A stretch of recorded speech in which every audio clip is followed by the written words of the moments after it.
अस्सलाम वालेकुम। कैसे हैं आप लोग। तो जैसे कि मैंने कहा था कि B13 में हम एक बहुत ज़बरदस्त लेक्चर लेकर आने वाले हैं और वो लेक्चर है subject verb agreement. Subject verb agreement क्या है, किस तरह से यूज़ होता है, किसको कहते हैं और कैसे यूज़ होगा, तो इंशाल्लाह अभी हम वीडियो में देखते हैं और चलते हैं बस वीडियो की तरफ और शुरू करते हैं। सब्जेक्ट वर्ब एग्रीमेंट क्या होता है और किस तरह से यूज़ होता है। इंशाल्लाह आपको ये वीडियो पूरी देखिएगा, आपको मज़ा आएगा।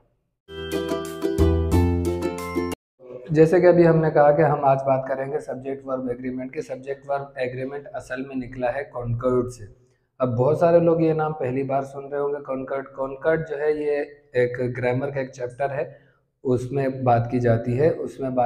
कॉन्कर्ड में सब्जेक्ट वर्ब एग्रीमेंट की और एंटीसीडेंट प्रोनाउन एग्रीमेंट की। अब बहुत सारे लोग ये नाम भी पहली बार सुन रहे होंगे, एंटीसीडेंट और कॉन्कर्ड। कॉन्कर्ड असल में कहा किसको जाता है, किससे निकला है ये। कॉन्कर्ड असल में एक वर्ड है, उससे निकला है और इसका मतलब होता है कि लगातार या मुतवातिर या फिर सेम, एक जैसा।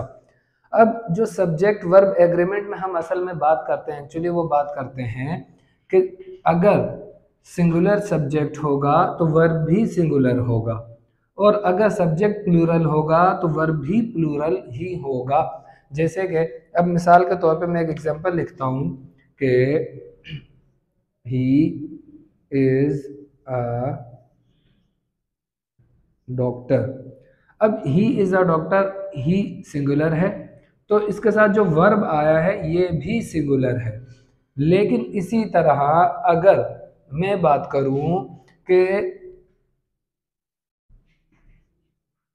दे are doctor, they are doctor. अब यहाँ पर जो सब्जेक्ट है हमारे पास सब्जेक्ट प्लूरल है, तो जो वर्ब है हमारे पास वो भी प्लूरल है।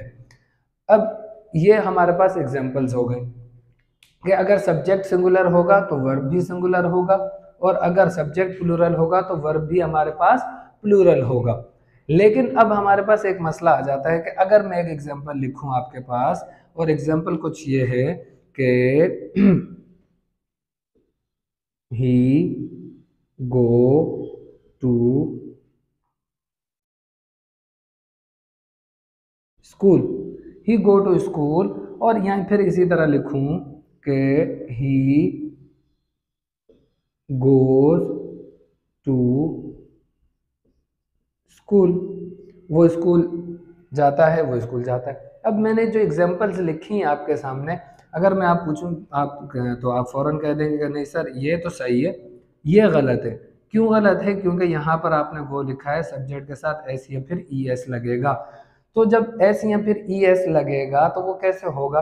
वो तो फिर जैसे कि हम नाउन को सिंगुलर और प्लूरल बनाते हैं, तो मैं आपको ये बताता चलूं कि जब हम वर्ब की बात करते हैं, अगर वर्ब सिंगुलर हो और उसको हमें प्लूरल बनाना है, तो जब हम वर्ब को सिंगुलर से प्लूरल बनाते हैं तो फिर हम एस या फिर ई एस लगा देते हैं, जैसे कि रन। अब जब हम सिंगुलर वर्ब होगा तो उसको हम जब प्लूरल बनाएंगे या फिर हम उसको सिंगुलर करेंगे, तो वर्ब असल में हमारे पास, हमेशा एक बात याद रखिएगा कि वर्ब हमारे पास असल हालत में प्लूरल ही होता है। अब जो ये मैंने लिखा कि ही गो, अगर मैं इसको लिखता हूँ गो, तो गो तो हमारे पास असल हालत में वर्ब हमारे पास प्लूरल में होता है। जब हम इसको सिंगुलर बनाते हैं तो फिर एस या फिर ई एस लगाते हैं, जैसे कि गो से गोज या फिर रन। अब जब इसको मैंने सिंगुलर बनाना होगा तो एस, तो जब हम वर्ब को सिंगुलर से प्लूरल बनाएंगे एस ई एस या फिर आई ई एस, जहां पर हम वाई आ जाता है तो आई ई एस लगा देते हैं। जैसे कि वर्ब में जब हम वर्ब बनाते हैं, वर्ब का हमारे पास जैसे कि boy, B O Y, boy, boy singular है, उसको प्लूरल बनाएंगे तो एस लगा देंगे, बॉयज हो जाएगा। लेकिन यही काम वर्ब में उल्टा होगा, नाउन में सीधा होगा। नाउन में हमारे पास सिंगुलर यहाँ पर आएगा boy, B O Y, boy. जब हम उसको प्लूरल करेंगे तो एस या ई एस लगा देंगे, बॉयज। लेकिन यही चीज जब हम वर्ब में आ जाएंगे तो वर्ब में हमारे पास क्या होगा? वर्ब में जो हमारे पास वर्ब होता है, वर्ब की जो हमारे पास फर्स्ट फॉर्म होती है वो हमारे पास प्लूरल हालत में होती है, गो। ये हमारे पास प्लूरल हालत में थी, जब हमने इसको सिंगुलर किया तो एस या फिर ई एस लगा दिया। इसी तरह हम आई एस लगा देते हैं। ये पूरा कहाँ एस लगेगा कहाँ ई एस लगेगा, इसका पूरी एक वीडियो मैं बना चुका हूँ, आप वहाँ जाकर देख सकते हैं कि कौन से रूल्स अप्लाई होते हैं, कहाँ एस लगेगा कहाँ ई एस और कहाँ आई ई एस। तो अब यहाँ पर जो हमने लिखा कि ही गो टू स्कूल या फिर ही गोज टू स्कूल, अगर मैं इसकी उर्दू लिखता हूँ तो वो स्कूल जाता है, वो स्कूल जाता है। लेकिन जब मैं इसकी लिखूंगा वो स्कूल जाता है। अब ये चीज आप देखें कि यहाँ पर ये चीज आपको कितनी अजीब लगी कि वो स्कूल जाता है और वो स्कूल जाता है। तो जब ये चीज हमें उर्दू में ही इतनी अजीब और इतनी बुरी लग रही है, तो इसी तरह अंग्रेज को भी ये चीज बहुत बुरी और बहुत अजीब लगती है कि वर्ब हमारे पास सब्जेक्ट क्या है, सिंगुलर है, और वर्ब हमारे पास प्लूरल में है। वर्ब भी किस में होना चाहिए था, सिंगुलर में। तो मैंने आपको बताया जो वर्ब की पहली फॉर्म होगी या जो हमारे पास वर्ब असल हालत में होता है वो होता ही प्लूरल में है, उसको हम बनाते हैं सिंगुलर है, क्योंकि सब्जेक्ट सिंगुलर है तो वर्ब भी सिंगुलर आना चाहिए। अब यहाँ पर जो सवाल आ रहा है, अब आप लोगों के माइंड में सवाल आ रहा है और मैं समझ सकता हूँ कि आपके जहनों में सवाल आ रहा है, तो सर यहाँ पर आई या फिर यू, यहाँ पर आई के साथ गो क्यों लगता है, आई भी तो सिंगुलर है, यू भी। तो इसके बारे में मैं आपके कंफ्यूजन दूर करता हूँ। तो अभी मैं आपको ये बताता हूँ कि आई और यू का क्या मसला है। और आई से अभी आपके जहनों में यही सवाल था कि आई और यू, आई भी तो सिंगुलर है, यू भी सिंगुलर है, तो फिर इन दोनों को इनके साथ हमने सिंगुलर फॉर्म क्यों नहीं लगाई। जैसे कि मैंने आपको बताया कि सब्जेक्ट सिंगुलर होगा तो वर्ब भी सिंगुलर होगा, सब्जेक्ट प्लूरल होगा तो वर्ब भी प्लूरल होगा। तो वही सवाल का जवाब कि जब 1934 में द इंग्लिश एकेडमी ने इंग्लिश के रूल्स को, जब इंग्लिश के रूल्स बना दिए गए, इंग्लिश के रूल्स बनाए 1934 में, तो उन्होंने उस वक्त आई और यू को निकाल दिया। इसकी एग्जांपल ऐसे है कि जब हम एक घर में 4 लोग 6 लोग रहते हैं और वो एग्रीमेंट कर रहे हैं, उसमें से 4 लोगों ने तो एग्रीमेंट कर लिया, अब 2 ने नहीं किया। तो जब 2 ने एग्रीमेंट नहीं किया तो इसका मतलब ये होगा कि वो दोनों एग्रीमेंट का हिस्सा नहीं है, क्योंकि एग्रीमेंट हमेशा उन 2 लोगों के दरमियान में होता है जिनकी सोच एक जैसी हो, जिनके ख्यालात एक जैसे हों।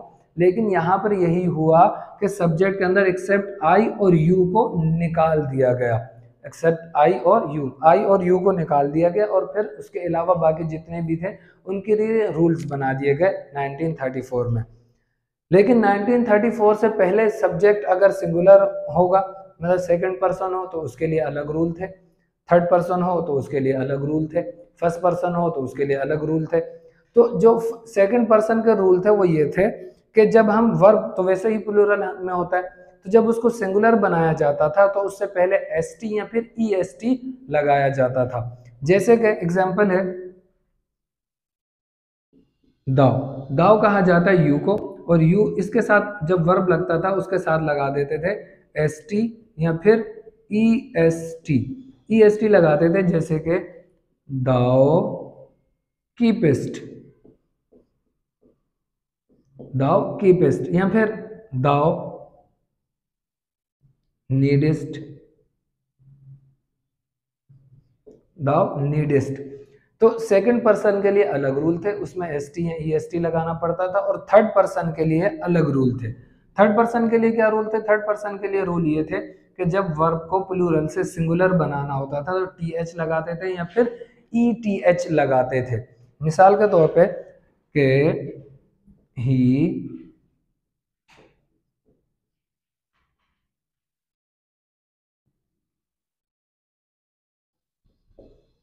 ही राइटिथ a letter, he राइटिथ a letter, तो वहां पर क्या कर दिया जाता था, राइट के साथ ई टी एच लगा दिया जाता था, राइट ही राइटिथ अ लेटर, तो वो खत लिखता है। थर्ड पर्सन के लिए टी एच या फिर ई टी एच लगा दिया जाता था। जैसे कि फर्स्ट ईयर में हमें ड्रामे की बुक्स पढ़ाई जाती हैं और ड्रामे में उसमें बहुत सारे हमारे पास राइटर्स हैं, उसी में एक शेक्सपियर का भी ड्रामा है। शेक्सपियर कहता है कि अब practice man perfect, practice man perfect. तो अब practice a man make perfect, वहाँ पे एग्जाम्पल है। लेकिन अब जो वो ड्रामे में हमारे पास एग्जाम्पल लिखी हुई है, जो शेक्सपियर की इंग्लिश है, उसमें हमेशा बच्चों को मुश्किल हुई है कि वहां पे लिखता है कि practice maketh a man perfect, practice maketh a man perfect. वहां पर जो मेक है उसके साथ क्या लगा है, टीएच लगा दिया, ईटीएच लगा दिया, मेक को मेकeth कर दिया गया। क्यों, थर्ड पर्सन है, अ मैन सिंगुलर है तो उसके साथ सिंगुलर वर्ब लगाना होता था, मेकeth कर दिया गया। तो फिर 1934 के बाद रूल्स को सेट किया गया और रूल्स को सेट करने के बाद बताया गया कि भाई सेकंड के लिए अलग लगा रहे हो, थर्ड के लिए अलग लगा रहे हो, तो इतना सब कुछ करने से बेहतर है कि कोई एक रूल बना दिया जाए और वो एक रूल होगा, उसी को सब फॉलो करेंगे और सबके लिए आसानी भी हो जाएगी।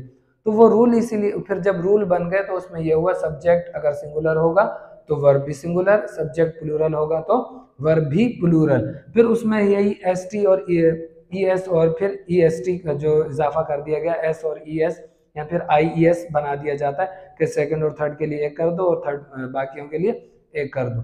अब जो हमारे पास सब्जेक्ट होते हैं, सब्जेक्ट की जो काइंड्स होती हैं वो तीन होती हैं, या तो फर्स्ट पर्सन होगी, सेकंड पर्सन और थर्ड पर्सन। अब जो फर्स्ट पर्सन होगा वो हमेशा आई होगा, सेकंड पर्सन यू होगा और third person he she it या फिर यू वी भी हो सकता है, दे भी हो सकते हैं। लेकिन जो आई और वी को हटा दिया गया, आई और यू को हटाया, इसीलिए हटाया I is the only pronoun which is common number. अब कॉमन नंबर का क्या मतलब है, कॉमन नंबर से क्या मुराद है, कॉमन नंबर का मतलब ये है कि यू या तो एक भी हो सकता है या 1000 भी हो सकते हैं, 1,00,000 भी हो सकते हैं। कोई स्पीकर खड़ा हुआ है बोल रहा है और वो जलसे में खिताब कर रहा है, जलसे में बोल रहा है, तो जलसे में हजारों लोग, लाखों लोग भी हो सकते हैं। तो जितने लोग हैं वो सारे सिंगुलर भी हो सकते हैं और हजारों भी हो सकते हैं, लाखों भी हो सकते हैं, तो इसलिए यू को हटा दिया। और जो रह गई बात आई की, कि आई के साथ आई गो टू स्कूल सही है, सिंगुलर है और उसके साथ वर्ब जो वो प्लूरल में आ रहा है। मैंने पहले ही बताया आई और यू एग्रीमेंट का हिस्सा नहीं थे, इनको पहले ही निकाल दिया गया। तो I is the only pronoun which is never indefinite. अब ये इंडेफिनेट का क्या मतलब है, इंडेफिनेट ये प्रेजेंट इंडेफिनेट वाला नहीं है। इंडेफिनेट का यहाँ मतलब ये है कि जैसे कि अगर मैं अभी बात कर रहा हूँ ही इसको भी कहूंगा, इसको भी कह सकता हूँ, थोड़ी देर के बाद मैं इससे बात कर रहा था यही हो गया, थोड़ी देर बाद इससे बात कर रहा था यही, या फिर किसी और के बारे में बात कर रहा था वो ही। इसी तरह शी भी है, ये या फिर ये या फिर कोई और। इसी तरह यू में कभी ये हो सकता है, यू ये भी हो सकता है और सारे भी हो सकते हैं यू। लेकिन आई हमेशा मैं ही रहूंगा, आई हमेशा वो ही रहेगा जो इस वक्त बोल रहा है, जो बात कर रहा है, जो कह रहा है। तो I is indefinite, never indefinite का मतलब ये वो कभी भी बदलता नहीं है।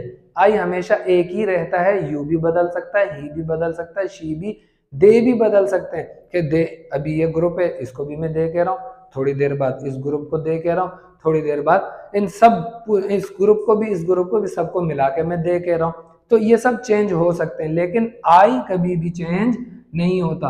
और यू का मैंने आपको बता दिया कॉमन नंबर है, एक भी हो सकते हैं, हजारों भी हो सकते हैं। तो 1934 से पहले सेकंड के लिए अलग रूल थे, सेकंड पर्सन के लिए, और थर्ड पर्सन के लिए अलग रूल थे, लेकिन बाद में उन सबको एक कर दिया गया। 1934 के बाद ये रूल्स चेंज हो गए।